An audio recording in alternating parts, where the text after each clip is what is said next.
If health is the blooming of life, then trauma is a shadow at its root. Childhood trauma, be it neglect, abuse, abandonment, or chronic instability, does not simply end when the event ceases.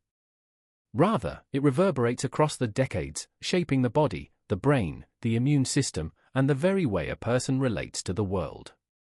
But to merely describe trauma in terms of cortisol levels and neural plasticity is to speak only half the truth. What is wounded is not only the organism, but the meaning-making being, the person. Childhood trauma is not simply a medical concern or a psychiatric classification, but a profound philosophical issue, one that raises questions about the nature of time, selfhood, freedom, and healing. Philosopher Soren Kierkegaard wrote that life can only be understood backwards, but it must be lived forwards. Trauma distorts this temporal flow. In the traumatized psyche, the past does not remain in the past. It becomes a presence. An invisible architect of perception and behavior. The child, once wounded, carries a silent future within them, already marked by patterns of reactivity, distrust, hypervigilance, and dissociation. Phenomenologically, trauma alters one's relationship with time. The future no longer feels open, it is shaped by anticipatory fear. The present becomes unstable, colored by flashbacks or emotional numbness. Philosophically, we must ask, if a person is unable to inhabit the present, are they fully alive? If their body remains trapped in a defensive posture forged in childhood, how free are they? The Enlightenment view of the human being, as a rational mind housed in a mechanistic body, fails utterly in the face of trauma. Trauma is neither solely mental nor physical, it dissolves that boundary. Consider the child who experiences consistent emotional neglect. Their body becomes a container for hyperarousal, their immune system may develop in a dysregulated state, and their sense of self-worth is carved into them somatically, often leading to lifelong issues such as chronic inflammation, autoimmune disorders, or cardiovascular disease. Maurice Merleau-Ponty's conception of the body as the lived body, a subject, not an object, helps us understand how trauma becomes embedded. The body remembers. It is not merely a passive carrier of trauma, it is the trauma.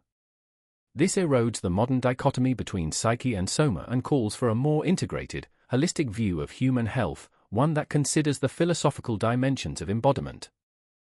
The philosopher Paul Ricoeur proposed that identity is formed through narrative, through the stories we tell about ourselves. Trauma disrupts narrative coherence. The child who suffers abuse or abandonment often cannot make sense of their experience. Worse, they may internalize the trauma as a flaw within themselves. It happened because I was bad.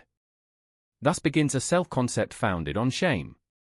This form of identity formation is not neutral.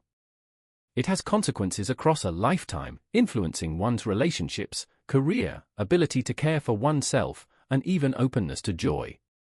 It also affects health behavior. Traumatized individuals may be more likely to engage in risky activities or develop maladaptive coping mechanisms, e.g., addiction, disordered eating, not out of irrationality, but out of a deep, ontological wounding that has not been given language or witness.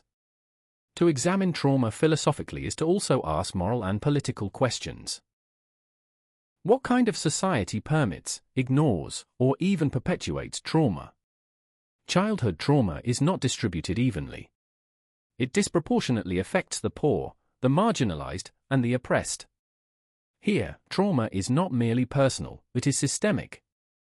It reflects what philosopher Michel Foucault might call a form of biopower, the ways in which institutions and structures govern bodies and shape life chances. Healthcare, education, and justice systems often fail to account for trauma's invisible legacy. The traumatized child grows into an adult who may be misjudged, pathologized, or criminalized, rather than seen as a person carrying an invisible wound. Thus, a philosophical account of trauma must include an ethical call to bear witness, to repair, to transform. Healing from trauma is not merely a return to a previous state of health. It is a becoming, an existential project. Viktor Frankl, survivor of the Holocaust, wrote that human beings can endure suffering if they can find meaning within it. Healing is not forgetting or erasing the trauma, but reclaiming agency, narrative, and embodiment. It is saying, I am not only what happened to me. I am also who I choose to become. This is where philosophy meets praxis. We need spaces that foster meaning-making, community, ritual, and deep listening. We need to rethink therapy, education, and public policy through the lens of compassion and interconnection. To heal a traumatized child or adult is to engage in one of the most radical acts of love and defiance against a culture of neglect. Childhood trauma is not a static event, it is an existential fracture that unfolds across a lifetime.